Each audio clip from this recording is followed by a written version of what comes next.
No era de este mundo, y sin embargo, nadie nos habló tanto sobre lo que significaba estar vivos.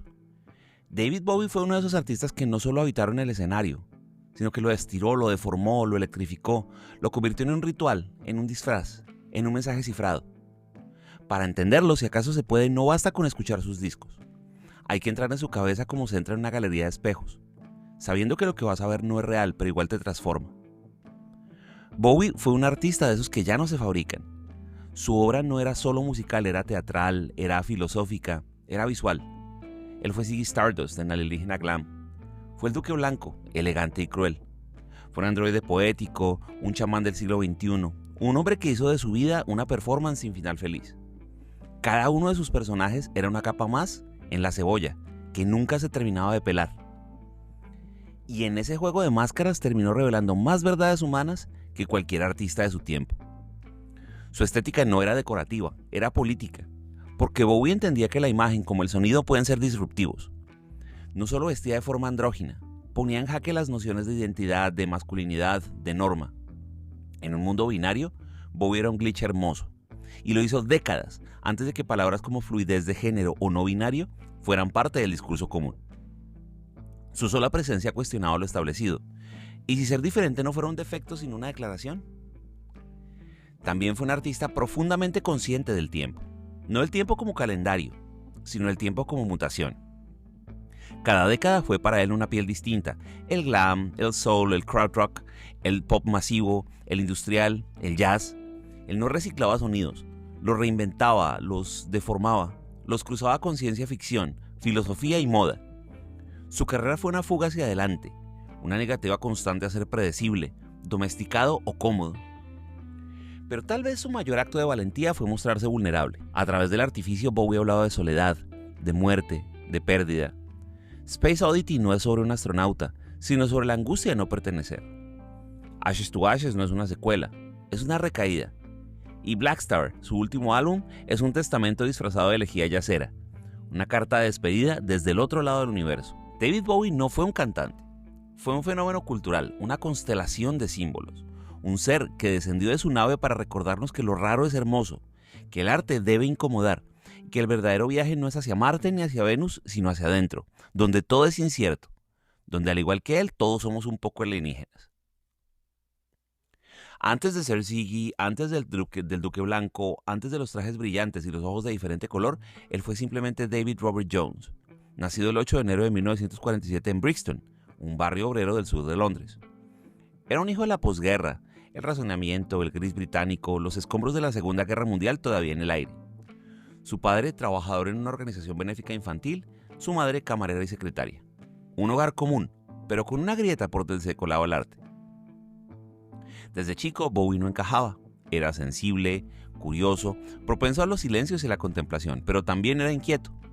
Aprendió a tocar el saxofón a los 13 años, influenciado por su medio hermano mayor, Terry Burns, una figura clave en su vida.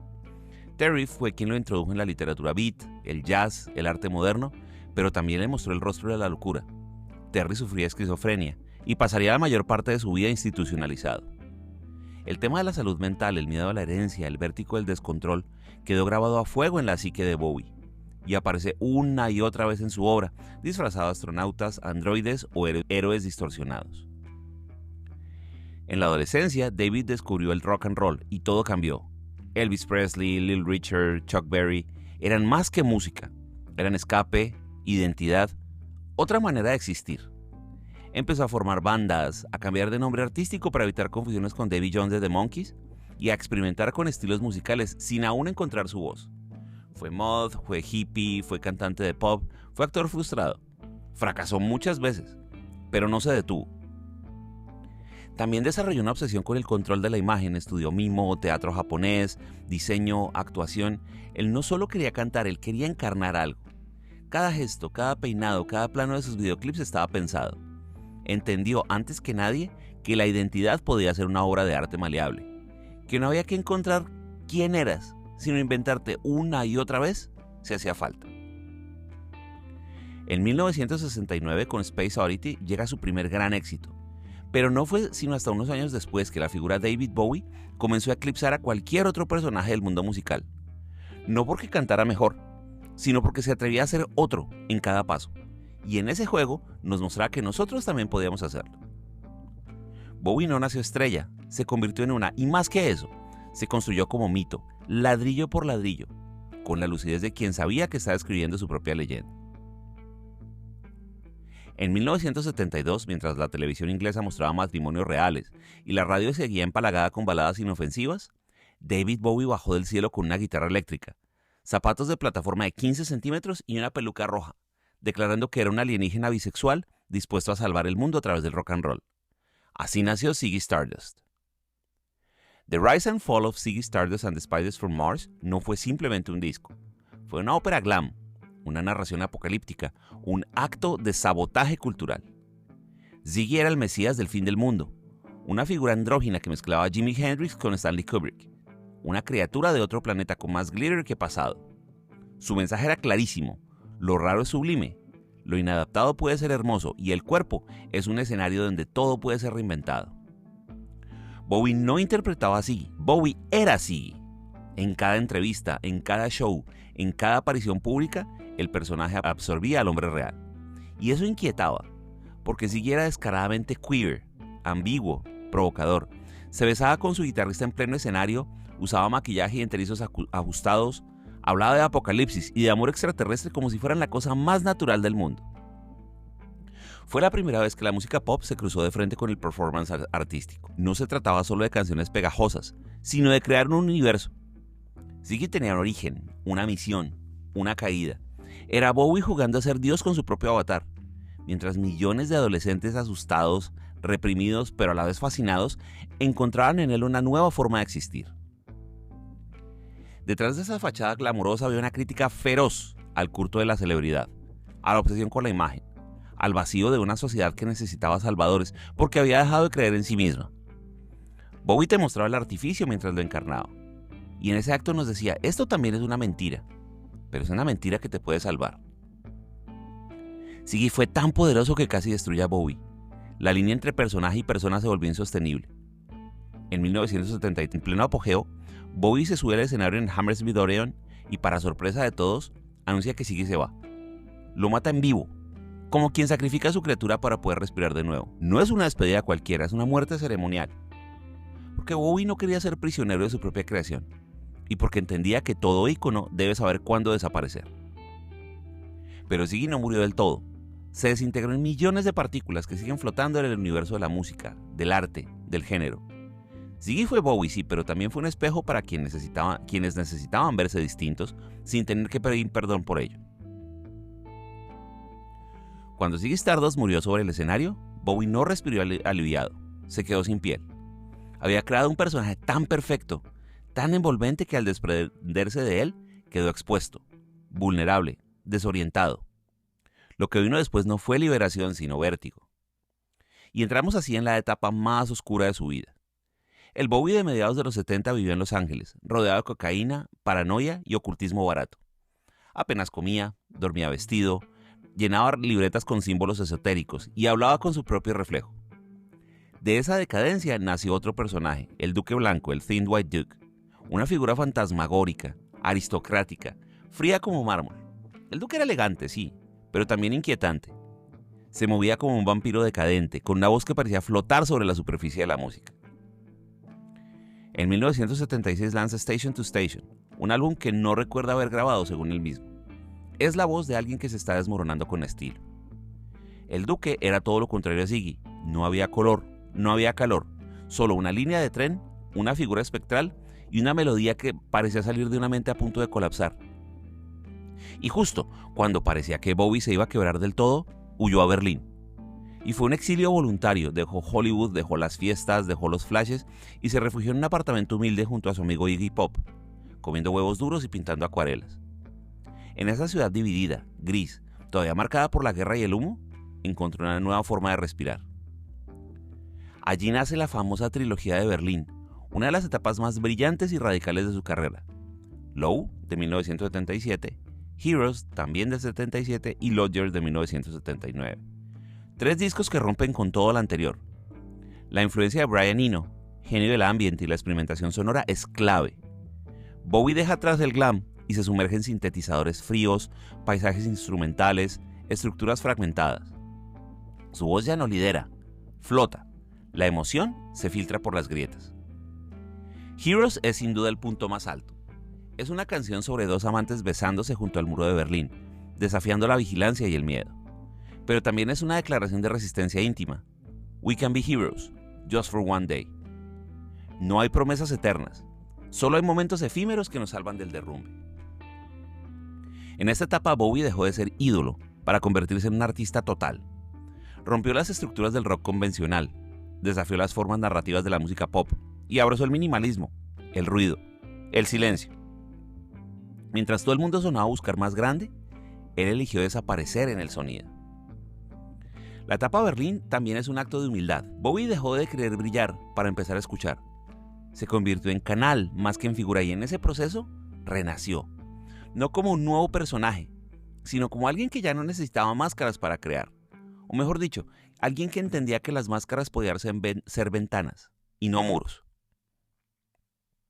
Para Bowie, el cuerpo era un instrumento más. No solo cantaba con la voz, lo hacía con el rostro, con el gesto, con la postura. Él fue uno de los primeros músicos en comprender que el escenario no era solo un espacio de interpretación, sino de transformación. Que cada show podía ser una obra de teatro, cada video una performance, cada aparición pública un acto de creación. Ya habíamos mencionado que estudió bastante de joven, de hecho estudió mimo con Lindsay Kemp, kabuki, el teatro japonés, comedia del arte. Absorbió el lenguaje corporal como parte del mensaje. Y no bastaba con sonar distinto, había que parecer distinto, parecer otro. Y en eso Bowie fue un maestro. Cada uno de sus personajes tenía una coreografía, una forma de habitar el escenario, una mirada particular. Ziggy Stardust caminaba como si desafiara la gravedad. El Duque Blanco parecía flotar. El Bowie en los 80 se volvía más contenido, más elegante, más cuidado. Pero su transformación no se limitaba al mundo del rock. Bowie también fue actor. Uno que elegía papeles extraños, raros, marginales, ambiguos, siempre un poco distantes de lo humano. En The Man Who Fell to Earth de 1976, interpreta a un extraterrestre perdido en la Tierra, una metáfora transparente de su propia alienación. En Labyrinth, brillante película del 86, es Jareth, el rey de los goblins, un ser caprichoso, seductor y cruel, una mezcla de ídolo pop y criatura de cuento oscuro. En The Hunger, comparte pantalla con Catherine Deneuve y Susan Sarandon como un vampiro elegante y eterno. Bowie no buscaba papeles protagónicos convencionales, buscaba encarnar lo otro, lo raro. Incluso en su paso por Broadway con The Elephant Man, se negó a usar maquillaje o prótesis para representar la deformidad física del personaje. Prefería que fuera el cuerpo el que hablara. Su presencia escénica era tan poderosa que no necesitaba más artificio que el de su propia capacidad de transfigurarse. También entendía la importancia del videoclip, mucho antes de que MTV dominara el mundo. En Ashes to Ashes, Let's Dance o Black Star, Bowie convierte el video musical en una experiencia visual completa. Juega con la estética, con el montaje, con el simbolismo, como un director de cine en miniatura. Cada imagen está cargada de intención, no hay nada gratuito. Su capacidad de reinvención no era superficial, era filosófica. No se disfrazaba por ocultarse, sino por explorar, por entender el mundo desde otros ángulos. Fue masculino, fue femenino, fue neutro, fue rubio platino, fue pelirrojo, fue moreno, fue delgado como un esqueleto, fue atlético, pero fue frágil. Cada Bowie correspondía a una época, a una pregunta interna, a una necesidad de mutar para no marchitarse. Y en todo ese recorrido enseñó que la identidad no es un punto fijo, sino un proceso, que podemos cambiarnos el nombre, la ropa, el cuerpo y seguir siendo honestos, porque la verdad no está en la permanencia, está en el deseo de seguir buscando. Escuchar a Bowie era como leer una novela en otro idioma que sin embargo entendías en las tripas. Sus letras no ofrecían certezas, eran acertijos, eran espejismos, eran fragmentos de sueños interrumpidos. A veces parecían tonterías cósmicas, y sin embargo te dejaban con el estómago revuelto. Porque debajo del disfraz de lo absurdo, de lo espacial, de lo alienado, había dolor, había hambre, había deseo. Sus canciones no narraban historias convencionales, eran visiones, collages líricos donde lo surreal convivía con lo íntimo. En Space Oddity no solo habla de un astronauta perdido, nos habla de la desconexión, del vacío existencial, del miedo a mirar hacia abajo y no ver nada. Major Tom no es un héroe, es un eco, es una voz que se apaga mientras la Tierra se desvanece. En Life on Mars lanza una pregunta imposible. ¿Existe algo mejor que esta vida absurda? Esta canción es un mural de referencias cruzadas, Mickey Mouse, John Lennon, la guerra, el aburrimiento, envueltas en una melodía majestuosa. Es sarcasmo, sí, pero también es súplica. El grito silencioso de alguien que no entiende el mundo, pero no puede dejar de mirarlo. Ashes to Ashes nos devuelve a Major Tom, pero ahora como un recuerdo tóxico. We know Major Tom's a junkie, canta. Y de pronto la épica espacial se convierte en una metáfora del colapso emocional. Bowie no reescribe personajes. Los envejece, los arruina, los convierte en escombros. Las letras de Bowie no quieren gustarte, quieren descolocarte. Te dicen algo y al mismo tiempo te lo arrebatan. Lo literal se vuelve abstracto. Lo íntimo se esconde detrás de referencias culturales que funcionan como trampas. Freud, Orwell, Burroughs, Nietzsche. No se trata de entender todo. Se trata de sentirte adentro de un sistema de símbolos, como si cada verso fuera una señal desde otro plano. Pero incluso en sus momentos más herméticos, Bowie sabía cómo hablar directamente al nervio. You're Not Alone canta en Rock and Roll Suicide y no lo dice como consuelo barato, sino como quien ha estado en el abismo y aún así decide gritarle algo bello al vacío.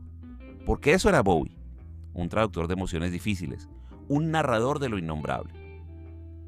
Sus letras son como planetas con gravedad propia. No orbitan alrededor del oyente, te obligan a moverte, a ajustarte el casco, a mirar por la escotilla y a aceptar que la música puede ser una forma de navegación espiritual. Que hay canciones que no se entienden, pero te entienden a ti. Hay una anécdota que es muy bonita. En 1999, Bowie fue entrevistado en MTV y en un momento aparentemente trivial soltó una frase que quedó flotando en la historia. El periodista le preguntó con cierto aire condescendiente si Internet realmente tenía futuro en la música. Bowie, elegante como siempre, lo miró con esa mezcla de cortesía inglesa y sarcasmo cósmico y le dijo: I don't think we've been seeing the tip of the iceberg. I think the potential of what the internet is going to do to society, both good and bad, is unimaginable. No creo que hayamos visto ni siquiera la punta del iceberg. Creo que el potencial de lo que internet va a hacerle a la sociedad, así sea bueno o malo, es inimaginable. El periodista se rió nervioso. Bowie no. We're on the cusp of something exhilarating and terrifying. Estamos en la cúspide de algo emocionante y aterrador. Y tenía razón. Mientras todos seguían hablando de discos y rankings de Billboard, Bowie ya estaba pensando en la disolución de las estructuras, en la fragmentación del lenguaje, en el rol de la audiencia como creadora de sentido. Era 1999, nadie hablaba de redes sociales, ni de algoritmos, ni de música líquida, pero él ya estaba ahí, como siempre, un paso o 20 adelante. Esta anécdota no es memorable por la tensión, aunque la hubo, sino por lo que deja entrever. Bowie no era un artista atrapado en su época, era como una especie de sensor del porvenir. No cantaba el presente solamente, lo traducía a futuro. El 8 de enero de 2016, David Bowie cumplió 69 años y ese mismo día lanzó Blackstar, su último álbum. A los 2 días, murió. Pero decir que murió es una sobresimplificación. Lo que hizo Bowie fue desaparecer con estilo, como si la muerte solamente fuera otra transformación, otra piel que se quita. Blackstar no es un disco cualquiera, es oscuro, es denso, es lleno de simbolismo, de jazz experimental y de letras que suenan como epitafios escritos en un idioma que todavía no entendemos del todo. Fue compuesto y grabado mientras luchaba en secreto contra un cáncer terminal. Nadie lo sabía, salvo unos pocos. Mientras el mundo lo celebraba, él tejía en silencio su propio funeral, disfrazado de arte vanguardista. El video de Lazarus es una declaración brutal. Bowie en una cama de hospital con los ojos vendados, levitando, escribiendo en un cuaderno como si aún tuviera algo urgente que decir antes de partir. La canción comienza con una frase que ya no puede oírse sin escalofrío. Look up here, I'm in heaven. No es sentimentalismo, es teatro existencial. Es un artista mirando a la muerte a los ojos y decidiendo dirigir él mismo la escena final. Blackstar no busca consolar, busca sacudir. Es místico, es incómodo, es desafiante. Habla de cuerpos celestes, de rituales, de máscaras que caen y lo hace sin caer en la trampa de la solemnidad. Blackstar no es solo una despedida, es una continuación de todo lo que Bowie fue: mutación, máscara, mensaje cifrado. En I Can't Give It Everything Away, última canción del álbum, su voz suena más frágil que nunca, pero también más libre. Casi como si al fin se hubiera quitado todos los trajes, los personajes y pudiera decirnos: esto soy, lo que queda, lo que dejo. La muerte de Bowie fue un impacto mundial, pero también fue extrañamente coherente. No lo vimos en una cama de hospital, no hubo paparazzi, no hubo comunicados dramáticos. Solo una obra perfecta lanzada al mundo como una bengala negra. Y luego, silencio. No desapareció. Se convirtió en símbolo y como todo símbolo ya no le pertenece al tiempo. David Bowie no dejó un hueco con su fallecimiento, dejó una multiplicación. Porque no era solo un músico, ni un ícono, ni un performer solamente. Era una idea expansiva, una partícula errante que se metió en el código genético de la cultura y empezó a replicarse en todas partes. Hoy lo vemos en cada artista que se atreve a no encajar, en cada figura andrógina que aparece en la portada de una revista sin pedir permiso, en cada mezcla de géneros, en cada videoclip que se atreve a ser raro, simbólico, inclasificable, en cada canción que elige incomodar en vez de complacer. Lady Gaga, Janelle Monáe, Harry Styles, todos son en algún nivel hijos bastardos de Bowie, y no lo ocultan, lo celebran. Pero su influencia va más allá de la música. Está en la moda, que dejó de ser binaria, está en el cine, en las narrativas de ciencia ficción más poéticas y personales, está en las artes visuales, en los discursos de identidad, en los museos, en las universidades. David Bowie es un tema de tesis, de exposiciones, de conferencias sobre género, tecnología y estética. Y también está en lugares insospechados, en memes, en tatuajes, en camisetas vintage que llevan su rayo como un símbolo de resistencia pop.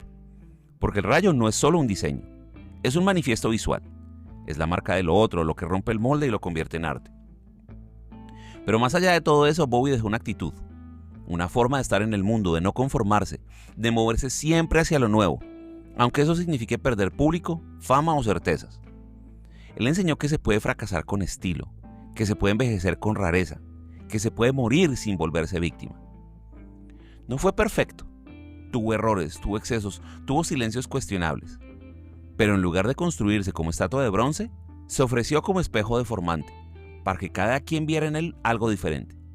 Y por eso, todavía hoy seguimos encontrando nuevos Bowie que no habíamos visto antes. Su legado no está en los tributos, ni en las listas de mejores álbumes, ni en los homenajes post-mortem. Está en cada gesto valiente que alguien hace mientras escucha una canción suya. En cada adolescente que se pinta los ojos, se sube a un escenario y dice: no sé quién soy todavía, pero estoy dispuesto a descubrirlo. Por cada Ziggy o Blackstar, había un Bowie que se colaba donde menos lo esperábamos. Y lo mejor es que nunca desentonaba. Tenía una habilidad extrañísima para hacer que incluso lo más bizarro pareciera sofisticado. O mejor dicho, para recordarnos que el arte y el absurdo pueden convivir sin estorbarse. Sí, hablamos del campeonato de pasarela en Zoolander, 2001. Ben Stiller y Owen Wilson se retan a un duelo de modelaje masculino. La escena es un delirio de ego y lentejuelas. Y de pronto, entre el humo y el silencio, aparece Bowie, impecable, sonriente, en cámara lenta. Señala con el pulgar hacia sí mismo y dice: "If nobody has objections, I believe I may be of service".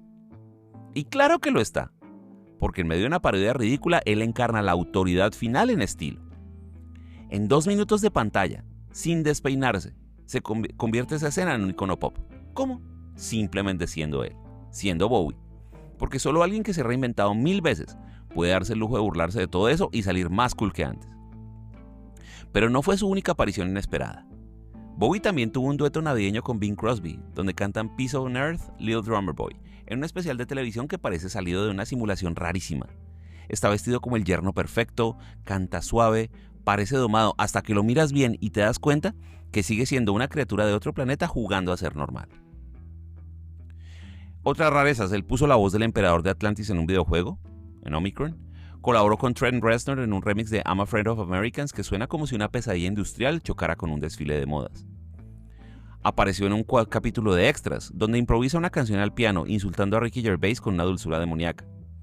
Y hasta fue Andy Warhol en Basquiat, interpretando al artista pop con una naturalidad inquietante, porque él también es una figura reproducible, ambiguamente real.